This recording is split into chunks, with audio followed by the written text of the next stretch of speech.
Faut déjà savoir lequel.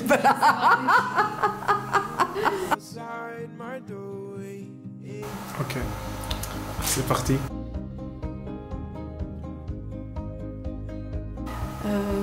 On se croisait à différentes fêtes, mais sans jamais vraiment discuter. On s'est rencontrés par Caramel. C'était assez le hasard parce que moi je me connectais et ma femme se déconnectait à ce moment-là. Et là, elle m'a regardé, j'ai eu l'impression que ça a duré 1 minute.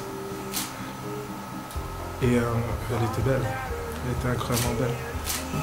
Une autre fille qui vient vers moi et dit « Mais je te présente un garçon, là, un homme, il a la même maladie que toi, c'est-à-dire le Parkinson. » Après c'était un petit peu compliqué parce que elle venait de Moutier, moi de Sion. Il y a un coup d'électricité qui nous a littéralement traversés. Je faisais des petites blagues, du genre tu sens bon, t'as un joli regard, et puis elle rigolait de plus en plus. Je me suis dit, il faut que tu tentes le coup, quoi. Et de m'approcher de cet homme m'a procuré un choc.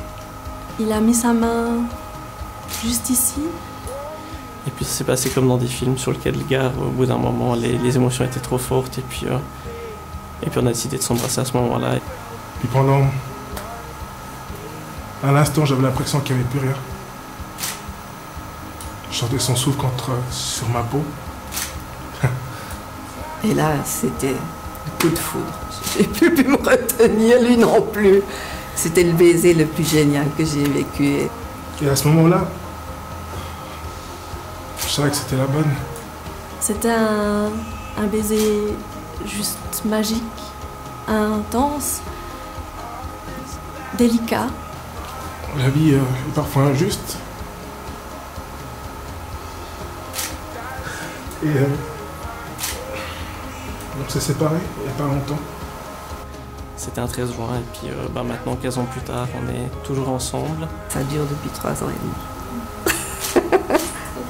Le plus beau cadeau de toute ma vie, c'est qu'on a eu une petite fille ensemble, alors qu'on m'avait dit que c'était juste pas possible naturellement que j'ai des enfants.